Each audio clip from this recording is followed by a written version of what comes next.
Hello student, आप सभी का स्वागत है। बच्चों, आज हम इस लेक्चर 14 के माध्यम से जो बीएससी फर्स्ट सेमेस्टर की नई सीरीज स्टार्ट कर रखी है बच्चों, इसमें आपका जो टॉपिक कंटिन्यू चल रहा है इंटीग्रल कैलकुलस के अंदर बच्चों गॉस डाइवर्जेंट से रिलेटेड जितने भी क्वेश्चन एग्जाम यूनिवर्सिटी के अंदर आए हुए हैं उन पर भी बच्चों हम डिस्कस करेंगे। और बच्चों, सीरीज एग्जाम के पॉइंट ऑफ व्यू से काफी हेल्पफुल है। तो सबसे पहले बच्चों यहाँ पर दे रखे हमारे पास कोई वेक्टर फंक्शन है बच्चों F x I cap minus K Y J cap plus K Z square minus का के कैप।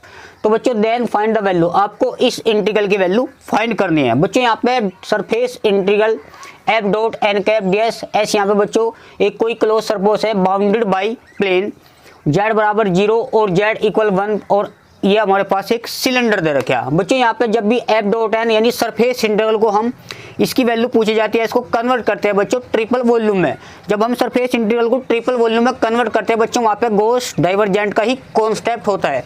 तो यहाँ पे बच्चों सबसे पहले हम इस डायग्राम को समझते हैं कि हमारे पास जो सिलेंडर दे रखा है बच्चों, ये आपका एक्स हो जाएगा, ये आपका वाई एक्सिस और ये आपका जेड एक्सिस। और बच्चों तीनों जो एक्सिस होते हैं एक दूसरे के परपेंडिकुलर होते हैं।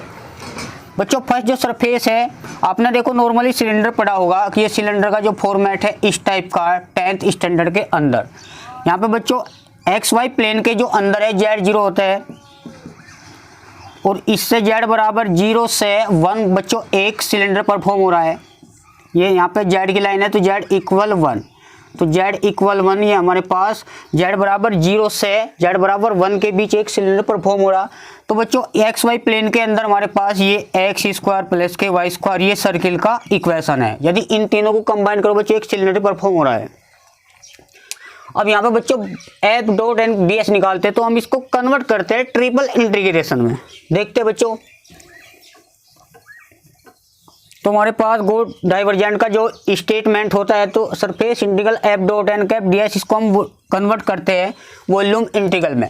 तो हमारे पास इज इक्वल टू या यहाँ पे लिख सकते हो triple integration divergent F D we.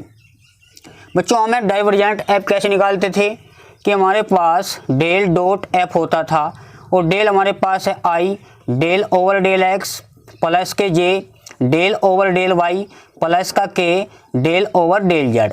और एफ बच्चों क्वेश्चन के अंदर मेंशन कर रखा तो X I cap minus K Y J cap plus K Z square minus K 1 के कैप। बच्चों हम इसकी मल्टीप्लाई अंदर करेंगे, यहाँ पे डॉट है ना क्योंकि डाइवर्जेंट एफ का मतलब डेल डॉट एफ, डेल यहाँ पे बच्चे एक ऑपरेटर है, एफ यहाँ पे वेक्टर पॉइंट फंक्शन है। तो बच्चों हम इसकी डॉट प्रोडक्ट आई के साथ जे का जे के साथ और के के साथ डॉट प्रोडक्ट करते हैं। बच्चों एक्स का करेंगे एक्स का एक्स के रेस्पेक्ट में और वाई का वाई के रेस्पेक्ट में और जेड का बच्चों यहाँ पे के डॉट के तो 1 हो जाए, जेड का जेड के रेस्पेक्ट में तो 2z हो जाएगा यहाँ पे। और यहाँ पे वाई का माइनस है बच्चों, इसको यहाँ से कैंसिल होगा तो डेल डॉट एफ, इसको हम डाइवर्जेंट एफ भी बोलते हैं। तो हमारे पास इसकी जो वैल्यू आई 2 आई, तो ये वैल्यू उठाकर यहाँ पे शिफ्ट कर दीजिए कि हमारे पास सरफेस इंटीग्रल आ जाएगा। तो F dot N cap D S जो ट्रिपल वॉल्यूम है डाइवर्जेंट एफ की वैल्यू बच्चे यहाँ पे 2z है। तो dv को हम लिख सकते हैं बच्चे, dv को हम लिख सकते हैं dx dy dz, क्योंकि वॉल्यूम है तो dx dy dz होना चाहिए। तो dv हमारे पास dx dy dz। बच्चों यहाँ पे देखो 3 वेरिएबल है x y z, तो z कहाँ से कहाँ तक जा रहा है 0, z जो वेरीज कर रहा है 0 to 1 यानी z 0 से 1 जा रहा है। तो z की जो लिमिट हो जाएगी हमारे पास 0 to 1 हो जाएगी।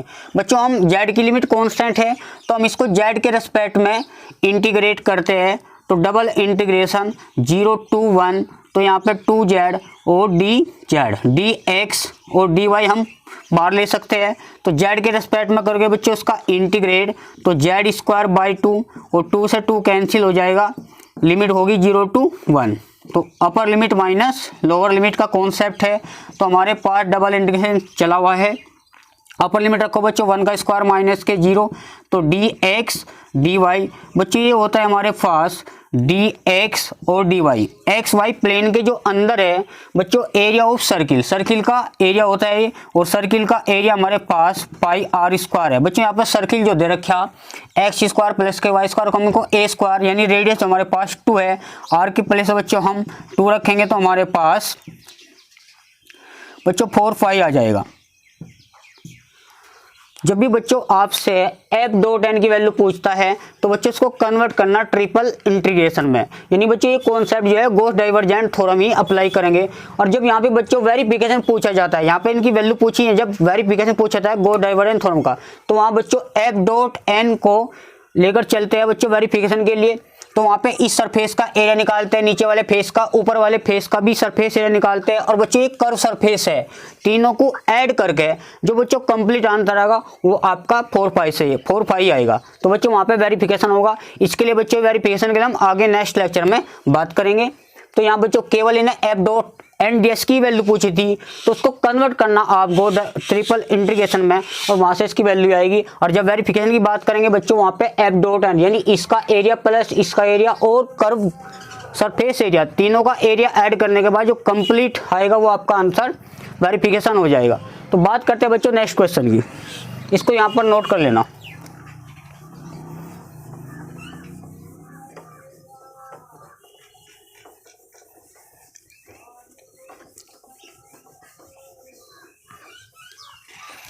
बच्चों नेक्स्ट क्वेश्चन क्या बोला जा रहा है, एच यहाँ पे कोई सरफेस है ओ पी स्क्वायर टाइप का, तो देन इवेल्युएट, इस इंटीग्रल की वैल्यू बच्चों में फाइंड करनी है। बच्चों गॉस डाइवर्जेंट के 2 स्टेटमेंट होते हैं, ये अनदर फॉर्म से ही क्वेश्चन बनता है। तो यहाँ पे सबसे पहले बच्चों दे रखे हमारे पास इस इंटीग्रल की वैल्यू हमें फाइंड करनी है।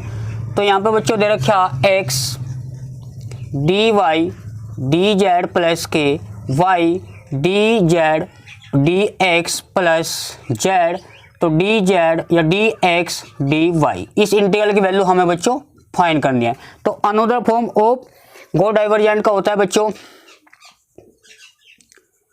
Another form of divergent theorem, या बच्चों इसको हम गॉस डाइवर्जेंट बोल सकते हैं, डाइवर्जेंट भी, डाइवर्जेंस थ्योरम। वो आपको बता था बच्चों कि डबल इंटीग्रेशन हमारे पास s, तो यहाँ पे बच्चों यदि f1 आता है बच्चों x को हटाकर dy dz लिखेंगे। जब बच्चों यहाँ पे f2 आता है तो यहाँ पे 2 का मतलब y को हटा दीजिए, तो dx dz। f3 का मतलब यहाँ पे z है, z वाली टर्म नहीं होनी चाहिए, तो dx dy। तो हम इसको कन्वर्ट करते हैं ट्रिपल इंटीग्रेशन में। बच्चों f1 का x के रेस्पेक्ट में पार्शियल डेरिवेटिव, f2 का y के रेस्पेक्ट में, और f3 का z के रेस्पेक्ट में बच्चों बाहर आएगा। जो dv था, dv के प्लेस पर बच्चों आप dx dy dz रखेंगे। तो यहाँ पे बच्चों जो f1 है वो dy dz का कोफिशिएंट है, तो हम इससे कंपेयर करेंगे। ये x, f2 जो होगा वो dx dz का कोफिशिएंट है, यहाँ पे y मिल जाएगा। और जो f3 है वो dx और dy का कोफिशिएंट यानी z है। बच्चों हमें इसकी वैल्यू चाहिए, इसको हमने कन्वर्ट करना ट्रिपल इंटीग्रेशन में। तो बच्चों डेल f1, पहले आप इसका x के रेस्पेक्ट में पार्शियल डेरिवेटिव, और f2 का y के रेस्पेक्ट में 1, और f3 का z के रेस्पेक्ट में बच्चों 1, ये वैल्यू उठाकर बच्चों यहाँ पे पुट कर देना। तो हमारे पास की वैल्यू भी 1 आएगी। बार है बच्चों dv चल रहा है, dv को हमने ये लिखा dx dy dz। बच्चों यहाँ पे x y z तीनों के ही विद रेस्पेक्ट टू इंटीग्रेट है, तो हमारे पास ये टर्म तो बच्चों चलिए जिसकी वैल्यू है फाइंड करनी है। f1 क्या था, यानी x dy dz प्लस के y dz dx प्लस के z dx dy। तो हमारे पास ये बच्चों वॉल्यूम चला हुआ है, इसको 3 dx dy dz। बच्चों 3 हम आगे ले लेंगे, तो हमारे पास dx dy dz। बच्चों ये जो एरिया यहाँ पे जो वॉल्यूम होता है, जैसे नॉर्मली आपने देखा था कि हमारे पास dx dy, बच्चों यहाँ एरिया होता था xy प्लेन के अंदर, यहाँ पर बच्चों xyz के अंदर यहाँ वॉल्यूम है। बच्चों वॉल्यूम देखो कौन सा सरफेस दे रखा है सेकंड क्वेश्चन के अंदर, ये बच्चों स्फीयर है जिसकी रेडियस यहाँ पे 1 है। तो बच्चों इस स्फीयर का जो वॉल्यूम है 4/3 पाई r की पावर 3। बच्चों r यहाँ पे है 1 रेडियस का है, 3 से 3 कैंसिल आउट हो जाएगा, हमारे पास 4 पाई r की जो बच्चों वैल्यू 1 है यहाँ पे, इसको हम लिख सकते हैं 4 पाई।